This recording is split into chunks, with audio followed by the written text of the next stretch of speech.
একটি শিয়াল শিকার করে বাড়ি ফিরছে। হঠাৎ তার সামনে একটি বাঘ চলে আসে, এসে বলে, শিয়াল ভাগ্নে, তুই মুরগি ধরে এনেছিস, তাহলে তো ভালোই হলো। দে দে, মুরগিটা দে, তাড়াতাড়ি খাই। শিয়াল অনেক কষ্টে তাকে কোনো রকমে মুরগিটা দিয়ে দেয়, আর বাঘ তাড়াতাড়ি মুরগিটা খেয়ে নেয়।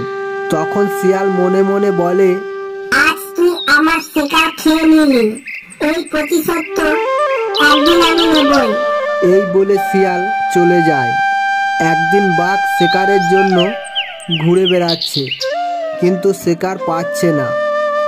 তখন ওই শিয়ালের সাথে দেখা হয়, আর বলে, ভাগ্নে, আজ কোথাও শিকার পেলাম না রে, তুই একটা শিকারের ব্যবস্থা করে দে আমায়। সেটা শুনে শিয়াল ভাবে, আজ এই সারা বাঘকে মজা দেখাবো, এই সুযোগটা আমাকে কাজে লাগাতে হবে।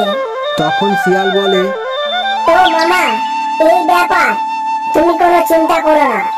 চলো চলো, তোমাকে এমন একটি জায়গায় নিয়ে যাব, সেখানে শুধু খাবার আর খাবার, তুমি খেতে পারলে হয়। এই বলে শিয়াল বাঘকে একটি নদীর ধারে নিয়ে যায়। গিয়ে শিয়াল তার কুমির বন্ধুকে ডাকতে থাকে। কুমির তার বন্ধুর ডাক পেয়ে সে জলের ওপরে ভেসে ওঠে। তখন শিয়াল বলে, কুমির বন্ধু, তুমি তোমার পিঠে করে নিয়ে যাও এই বনের রাজাকে খাবারের খোঁজে।